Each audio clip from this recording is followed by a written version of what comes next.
And beauty is an eye of the beholder, and you can really customize these RC cars any way you want. Now these are cool and just as bespoke as what Marlon just had on. Yes, absolutely. Well, this one in particular. This one in particular, because they released this, what, 6 months ago? Months, yeah. 6 months ago. Yep. Matthew was actually on the show. We did it live from the track, remember? Yes, that's Keyboard. right. Yep. Yeah.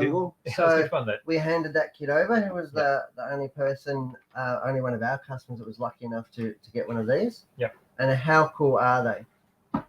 Yeah, nice. So that's just been built recently. Actually, it took me about 4 months to get that out of the box and built, but just a bit of time there. But now, did you paint the engine cases? No. So that's exactly how the kit comes. This is box art. That's a kit build, complete kit build. And it is a Tamiya Blockhead build. Yes, it is. I started building one too. You did start building one, didn't you? Yeah, I've got a little bit more done than. Let's BJ. have a look at BJ's. Mine's lightweight. Yeah, well, that's a racing model. Hopefully, there's a little bit more. It's swinging in the breeze, mate. Well, it's going to have some engine detail as well. It's going to have this the one. Night This is Customs. a special, the collaboration one that we did is That's right. Night Customs. Yes, with the extra detail pack in that. that's right.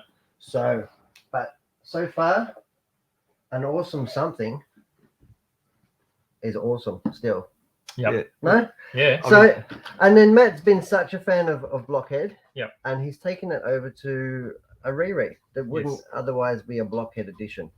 So tell us what you've done here, Matt. What are we looking at in this car? All right. So I guess I bought this. Everyone knows. Most of our viewers know, I suppose, that there's the vintage rally coming. The vintage racing. The vintage Well, bash. the vintage bash. Yeah. The vintage bash. Yep. So I did buy this with the intention of running it in the vintage bash. Yes. But then obviously the purchase of the Blockhead came up, and I thought, well, I couldn't bring myself to do a box art hotshot.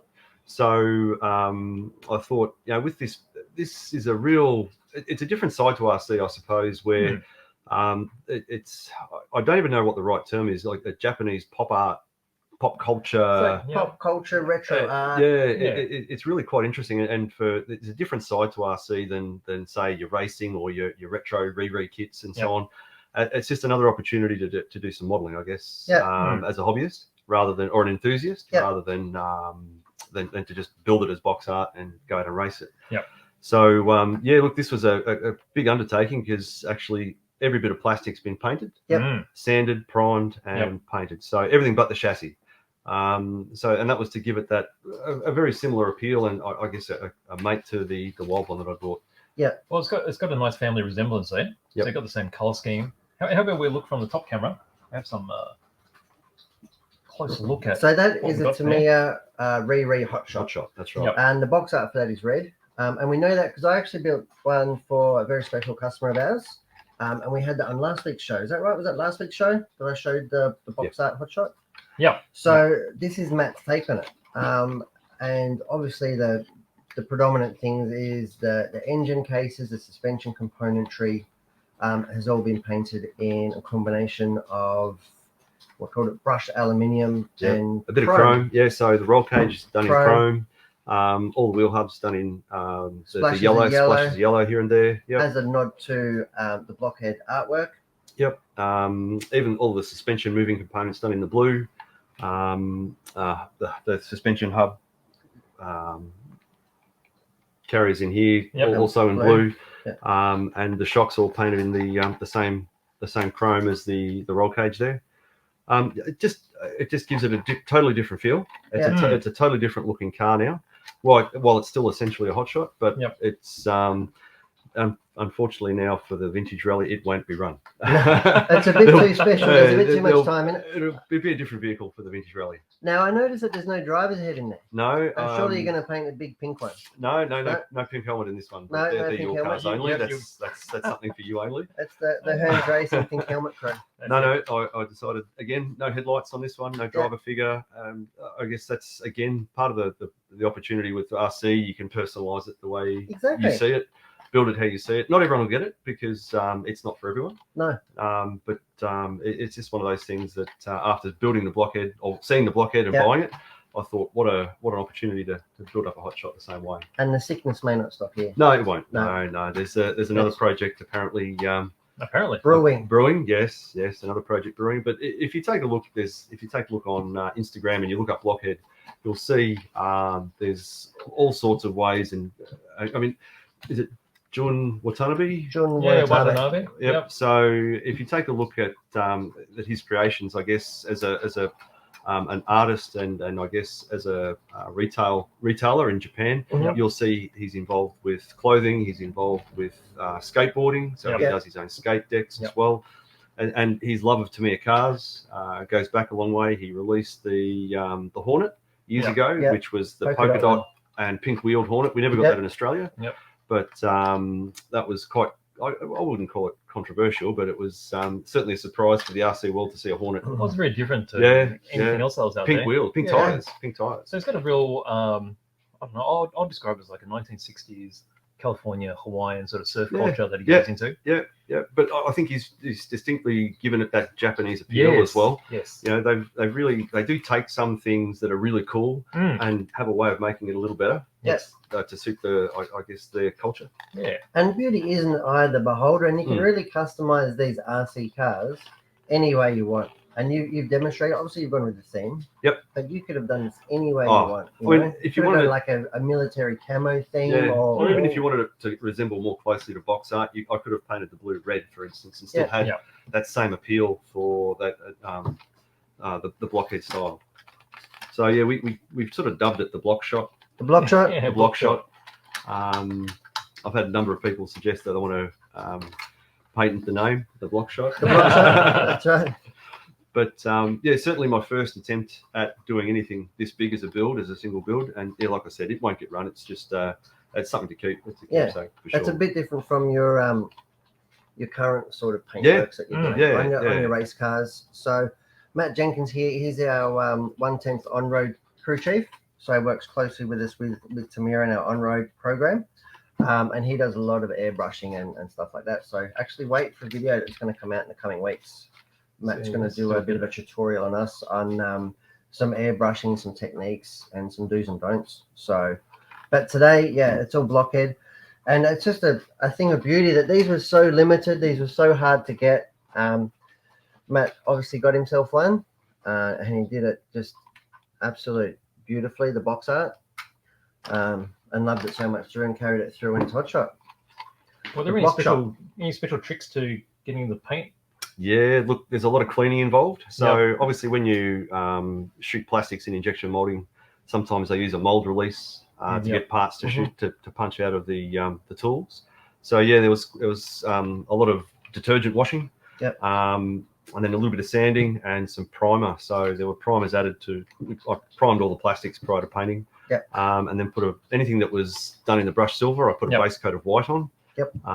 Anything that was already dark though, the chrome seems to like the darker plastics to go Yes. straight on. Yes.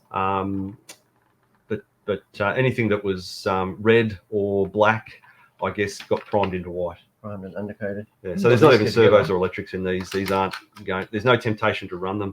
No temptation. I've got to run them. 4 boys that if they saw these with a battery in them ready to go, they'd certainly have them out in the backyard. And They'd grab the transmitter. for sure. bye-bye. The keepsake would no longer be a keepsake. That's really cool, though. It's really cool. You've done a really good job. I'm really impressed with what you've done here. So again, it's just a personalised opportunity to make an old.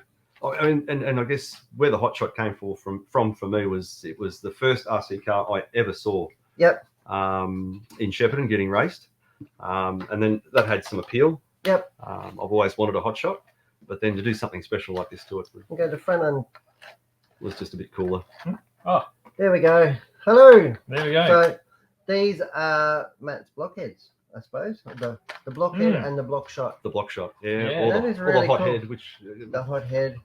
That's so good. So good.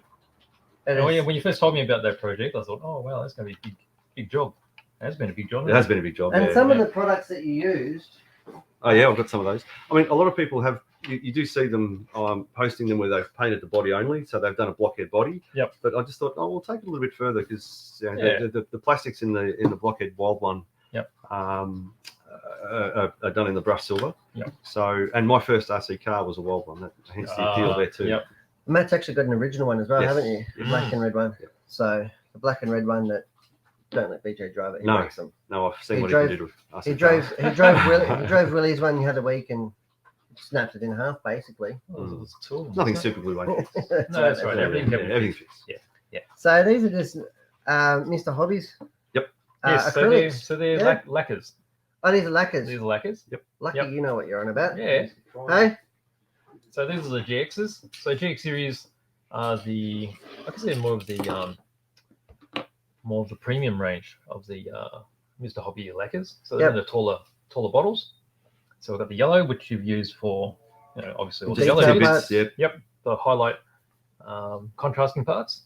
And there's a blue, which is just on the moving suspension parts, you Yep. can see front and rear and Yep. some washers here and there. Okay. Yep. More highlights than anything. Yes. Sway bar adapters and so on. Yes. Yep. The silver. Yep. Okay. For the aluminium look. Aluminium. So that's on all the suspension arm, all the hub carriers, basically all of the pivotal moving parts. The diff case, the housing, gearbox housings. Yep. And you didn't so put that on the brush. You've airbrush that straight on. That's right. Yep. Well. So you've thinned all these down Yes, and done all the right stuff right. and got them more happening. But obviously primed everything first. Yep. So you got the Mr. base White. primer. Yep. Base primer. And this primer as well to actually, once the plastics have been cleaned, just hit them with a bit of this primer as well, just to make the bond. Yep. Yeah. I don't know if a lot of people know about this one. Yeah, apparently that this will Warwick actually exposed us to this, didn't he? Yes. A lot when he did his grasshopper. Let's have a closer look at his grasshopper builds and stuff. This primer here is used. Yeah, for nylon and polypropylene, which is a pretty really smooth, sort of oily feeling. Yeah, and it was really good. Like I know that he raved about it, and it will get the paint to stick to almost anything. Yeah, and the finish that I was able to get just with an airbrush is really even in all the tiny little nooks and crannies. It really came out. And you haven't beautifully. gone for like a super glossy finish. No, Obviously, it's gone for the machined alloy look. So was that as a clear that went on? The clear that went on afterwards. Okay. Yes. On the suspension components Yes, and stuff. that's Yeah, right. that's why they've got that nice matte gloss. clear. Fantastic. So you can see with the relatively simple products, the great results you can get. Yes. So and you can make something that would have otherwise been box art, something that's quite unique. Yeah, and the box art for those is pretty bland. Just a bit of PS2, isn't it? Just the red. Red. Yep. Yeah, just the red one. And a couple of sticker sheets. And obviously I've grabbed a couple of aftermarket sticker sheets, just with the Blockhead notion there. But from us, of course, being authorised Blockhead agency in Australia. Yep. So we've got a few Blockhead trinkets, haven't we? We do. We've got t-shirts, hats, stickers, more stuff on its way too, haven't we? Yeah.